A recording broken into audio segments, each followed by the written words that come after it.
Bien, regresamos entonces con Miguel Palomino, director del Instituto Peruano de Economía, con quien vamos a hablar sobre las empresas estatales a propósito de todo lo sucedido con Petroperú. Miguel, buenas noches y gracias por estar con nosotros en el programa nuevamente. Noches, como siempre los jueves acá con el siempre. Cuéntanos un poco, bueno, ha salido la noticia hoy día en la tarde, se ha difundido que el Petroperú ha retrocedido en la idea de ir, el Estado del Gobierno peruano ha retrocedido en la idea de ir adelante con la compra de Repsol por parte de Petroperú. Sin embargo, igual el tema sigue siendo de amplio interés y es algo que deberíamos de aprovechar, que ya no hay nada en mesa para comprar, para discutir efectivamente el rol y el papel del Estado. Correcto, ¿no? Creo que es una buena forma de ponerlo.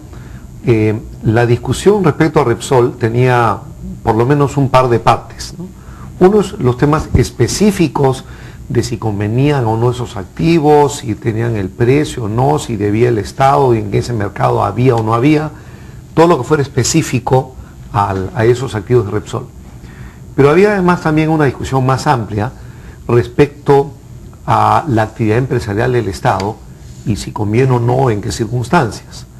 Y no me refiero a la discusión por el lado legal y qué es lo que pide la Constitución, sino estoy hablando en este caso de la discusión por el lado económico, lo que nos ha enseñado no solo la experiencia, sino la teoría económica en los últimos años, respecto a la deseabilidad o no, los problemas que enfrenta la actividad empresarial del Estado. Correcto. Entonces, sobre ese tema es que creo que realmente vale la pena, como tú bien acabas de decir, cuando no hay nada específico sobre la mesa, vamos a hablar del tema general, porque es muy importante, creo yo, dejar las cosas claras para no volver a tener este tipo de confusiones a futuro. Y vamos a poner de lado entonces, no solo como tú bien has planteado, los temas legales, constitucionales, sino también los dogmáticos, para no entrar en dogmatismo de izquierda o liberales, de si debe de todas maneras de hacerse o no de hacerse, sino los aspectos económicos y prácticos sobre una potencial bien estudiados, bien conocidos, que nos indican cuáles son las limitaciones. Y creo que la mejor manera de verlo es la siguiente, ¿no?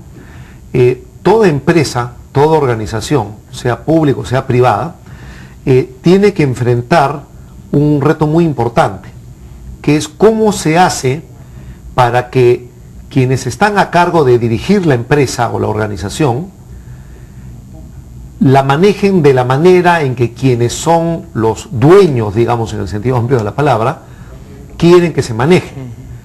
Es decir, que la empresa sea bien manejada. En principio, cualquier empresa que tenga una gerencia competente, honrada, bien supervisada, con el capital adecuado y con objetivos claros, no importa si es público o privada, si tiene todo eso, debería poder operar eficientemente. El reto es que lograr eso es muy difícil. Todas las empresas, incluyendo las privadas, tienen muchas dificultades para lograr que se cumplan esas condiciones, que la gerencia sea competente, honrada, bien supervisada, bien financiada, con objetivos claros. Lograr eso es lo que se llama lograr buen gobierno corporativo. Se resuelven los potenciales conflictos que hay entre quien administra la empresa y quien es el dueño de la empresa. En jerga económica es el principal y el agente. Claro. Pero hablando en cristiano, ¿no? Entre el gerente y el dueño. Alineas los objetivos de los accionistas a través de la buena administración. Claro, tú tienes que conseguir mecanismos que permitan que los conflictos de intereses que puede haber entre los administradores y los dueños no lleven a que la empresa se maneje mal. Encontrar mecanismos para resolver eso. Eso se llama buen gobierno corporativo. El hecho es que quien tiene la responsabilidad y el interés más grande en lograr que se cumplan todas estas condiciones para que la empresa se maneje bien, es el dueño. Y lo que ocurre es que en muchas empresas estatales, también en algunas empresas privadas, la ausencia de un dueño, quien se haga responsable y tenga el poder de asegurar que estas condiciones se cumplan, lleva a que no se cumplan las condiciones o que sea muy difícil que se cumplan. Entonces, esta ausencia de un dueño responsable y capacitado para lograrlo, lleva a que, en general, las empresas estatales públicas tengan mucho más dificultades para lograr buen gobierno corporativo y, por lo tanto, tiendan a ser mucho más ineficientes. Toda la teoría económica ha estudiado esto ampliamente, todo lo que es teoría de la firma, aspectos microeconómicos, aspectos de economía institucional, he estudiado esto en detalle, las conclusiones son claras.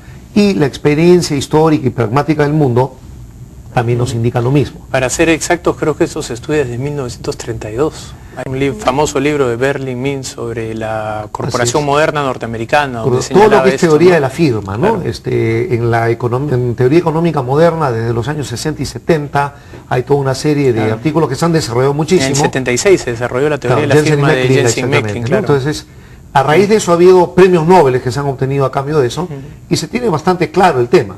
Entonces, esto no tiene nada de ideológico, no es política. Esto es un tema pragmático, de realidades institucionales, de cómo uno asegura mecanismos que permitan que funcionen bien organizaciones, ¿no? Y lo que tú señalas funciona bien a veces en empresas públicas y mal a veces en empresas privadas. O sea, lo privado y lo público no garantiza que esté mal o bien hecho, ¿no? En efecto. Las automotrices norteamericanas tienen un historial de mal gobierno corporativo histórico, ¿no? Bueno, es que acá hay dos cosas, como te digo. En primer lugar, es un reto enorme que no muchas empresas logran sobrevivir el test del tiempo, ¿no? Manejar bien este tema de conseguir buen gobierno corporativo. El reto es muy grande en general para cualquiera. Si además le agregas el problema de que no tienes un dueño, alguien que se apropie de la responsabilidad y tenga la capacidad de lograr estas condiciones, la cosa se vuelve muy difícil. En el Perú además tienes problemas adicionales. Como el sector público tiene serias limitaciones para pagar sueldos, y tiene una serie de desincentivos derivados de posibles problemas legales muy grandes, es difícil atraer el personal capacitado para los altos puestos. Entonces, esto complica aún más lo que ya es un reto muy complicado. Por último, tienes el problema de nuestra debilidad institucional.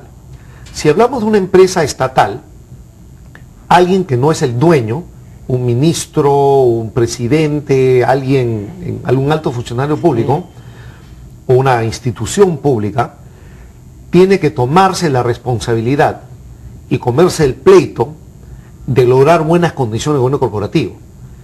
Alguien tiene que tener buenos mecanismos de reclutamiento de personal, tiene que tener buenos mecanismos de supervisión de personal, tiene buenos mecanismos de control, auditoría, tiene que tener, así de claro, control, pues no, tiene que tener buenos mecanismos para asignarle el capital suficiente para que funcione. Sueldos y salarios también de los principales ejecutivos. El reclutamiento de personal, ¿no?, tiene que ver con eso. Entonces, correcto, cuando nuestras instituciones no funcionan bien, es más difícil que funcionen también adecuadamente todos estos mecanismos de reclutamiento de personal, de control de personal, de supervisión, de proporcionamiento de financiamiento correcto.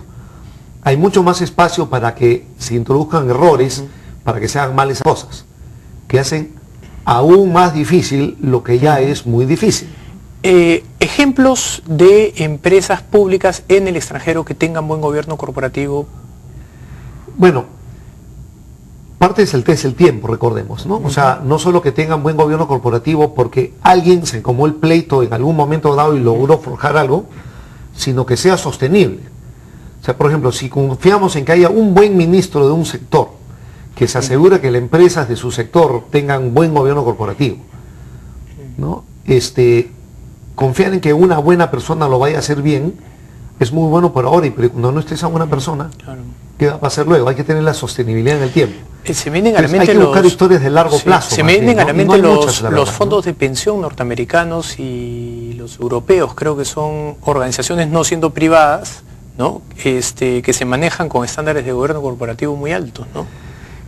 Claro, pero hay muchos que hasta han presionado mucho el tema de gobierno corporativo ellas mismas. Claro, lo que es que ellas invierten, claro, y presionan por gobierno corporativo, pero algunas de ellos también tienen problemas de gobierno corporativo interno, ¿no? O sea, es complicado. Y además, recordamos, yo no estoy diciendo que las empresas públicas necesariamente no puedan tener buen gobierno corporativo, ni mucho menos que las privadas necesariamente lo tengan. No, de hecho en la Bolsa de Valores de Lima no todas es difícil conseguir buen gobierno corporativo en general, claro, y es mucho más difícil para las empresas públicas en general y mucho más difícil aún para las empresas públicas que enfrentan las condiciones que se enfrentan en el Perú. Es decir, es realmente difícil pensar que una empresa pública pueda tener buen gobierno corporativo. Tenemos, por ejemplo, un ejemplo, acá un gráfico, que nos indica que hay en el Perú empresas tanto privadas como públicas que son muy grandes. Las de color rojo son empresas estatales. Esta es Salud, que no es propiamente una empresa pública, pero al final es una empresa estatal. Maneja un presupuesto muy alto. Correcto, ¿no? Petroperú es la más grande empresa en ventas en el Perú. No en otros, no en utilidades, no en activos, pero en ventas es la empresa más grande del Perú. La Pampilla creo que es la segunda más grande. Salud es muy grande. Sedapal y Electroperú en ventas no son tan grandes como nosotros, pero son empresas muy grandes también. Y ahí tenemos unos cuantos ejemplos privados: Telefónica, Antamina, AG Group, Alicorp, ¿no? Correcto. Todas estas empresas manejan una cantidad muy grande de recursos y tienen, y es muy importante en el lado de las públicas, que haya buen gobierno corporativo. Pero enfrentan dificultades, como se ve en la siguiente filmina, que la puede poner. Ahí está. Donde se ve una idea, comparación de sueldos entre el sector público y el sector privado. Una empresa que se llama Mercer publicó cuánto eran los sueldos de un gerente general en el sector privado. Esto no es el gerente general de las empresas más grandes, es gerente general promedio de las empresas de la muestra promedio de Mercer. Y ese gerente general gana en promedio más o menos el triple de los 3 gerentes generales de las empresas más grandes públicas que hemos visto. ¿No? Hay un tema fuerte ahí de sueldos y que no es el problema más grave, es un problema adicional. Claro, es una variable que de alguna manera explica de lo que estamos conversando, ¿no? Entonces, nada de esto es cuestión de ideología, nada de esto es cuestión de política. Sí, en América Latina hay una tendencia, ¿no?, a que los empleados públicos, los administradores públicos que están en una situación de poder, llámese los presidentes, crean que es positivo ganar poco, ¿no? Ayer Evo Morales ha tenido que dar una especie de mensaje a la nación para defender un aumento de 20% sobre su sueldo. Su sueldo son $2.500. Entonces, en la mente de quién una persona que dirige presupuestos de varios miles de millones de dólares y que maneja la vida de varias millones de personas va a ganar $2.500. Claro, ¿no? Pero es que el problema tiene incluso dos partes ahí, porque un presidente al final elige la carrera política y esa es su vocación, digamos. Debería ser bien remunerado para que ese presidente pueda atender a sus responsabilidades y no estar preocupándose si tiene con qué pagar el colegio a los hijos. O buscar, ¿no?, los beneficios privados famosos que son la contraparte de... En efecto. Pero cuando vamos, pero igual al final es una vocación del servicio público, es un funcionario elegido, nadie lo mandó a elegirse a eso, es su decisión personal. Aún así habría que pensar que debe tener atendido sus necesidades privadas para poder dedicarse a su función. Pero si vamos a funcionarios, a gerentes de empresas públicas, son técnicos, son funcionarios profesionales que pueden trabajar en una empresa pública o una empresa privada. Y si yo no les puedo pagar bien, los mejores se van a ir a las empresas privadas en general. Voy a tener dificultades para tener, no quizás uno que tiene una vocación de servicio, sino toda la plana gerencial que se necesita. Es muy complicado eso, ¿no? Nosotros conocemos a mucha gente que ha pasado por el sector público, gente altamente honrada, de la cual no podemos dudar ni por un minuto, y que han pasado muchos años ahí, entrando y saliendo de la actividad pública y privada. Y lo que uno nota ahí es lo que tú dices, ¿no? Un compromiso por mejorar la calidad de vida de otras personas y ponen durante 1 año, 2 años sus ingresos y a su familia un poco de lado, ¿no? Claro, lo que hacen es un sacrificio, pero es temporal, porque no pueden mantener eso toda su vida. Como profesionales se deben a sí mismos y a su familia. Pero eso no se le puede pedir al gerente de una empresa, pues. No en el largo plazo, ¿no? Entonces, lo que se hace normalmente es que se consiga una persona de buena voluntad, con ganas de servir, de tener la experiencia y el reto que representa un alto cargo público, pero normalmente es temporal y luego van a volver a su carrera. Entonces estás trabajando de prestaditos, en lugar de tener gente que de carrera puede hacer realmente una carrera en el sector público y confiar en que su desarrollo personal, el bienestar de su familia no se vea amenazado por esa vocación del servicio público. Correcto. Entonces no solo es un tema de gobierno corporativo, pero también, como tú decías, sino también de instituciones. Y esas son las cosas en las cuales podría ir trabajando este gobierno, por ejemplo, para que cuando el día de mañana se presente alguna otra oportunidad, pues la gente diga, bueno, ok, ya estás dando ciertas luces de que el manejo va a ser más profesional, claro, menos político, y por lo tanto hagamos un primer intento, ¿no? En términos generales, existen empresas estatales ahorita.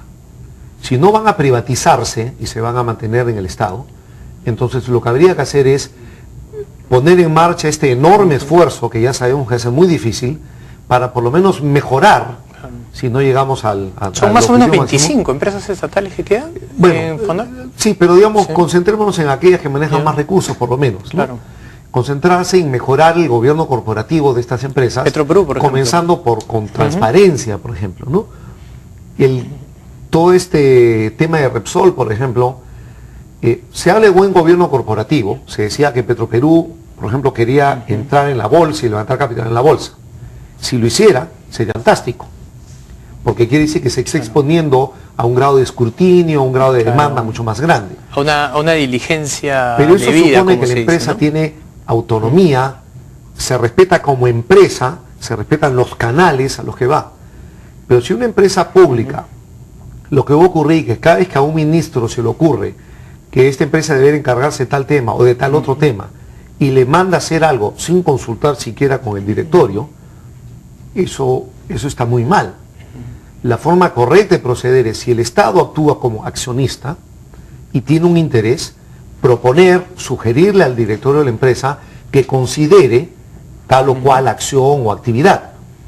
Pero es el directorio de la empresa quien tiene que definir si a la empresa le compete, si está preparada, si va con sus planes o no. Claro, para eso se requieren directores profesionales, un cuerpo técnico que sepa asesorar al porque directorio. Si lo que va a hacer es que a la idea de un ministro se va a embarcar en un plan o en otro, en una aventura, en una empresa, entonces eso justamente te dice que hay mal gobierno corporativo. Esta empresa no está funcionando con la autonomía, la profesionalidad que se requiere. Y lo que finalmente puede ocurrir entonces es que es usada políticamente. Es un manejo de instrumento político y por eso no le va a ir bien. Entonces quienes reclaman que la empresa estatal puede ser bien manejada, le digo, es posible, es mucho más difícil. En general, mejor confiar en un sector privado bien regulado, competitivo, para que haga las cosas bien. Pero si vas a tener empresas estatales, por lo menos asegúrate de tener un buen gobierno corporativo y no las uses tan obviamente, además, como un instrumento de manejo político. Muy bien. Te agradecemos mucho, Miguel, tu visita esta noche. Un gusto. Nos vemos el próximo jueves con el IPE. Nos vemos. Gracias. Bien.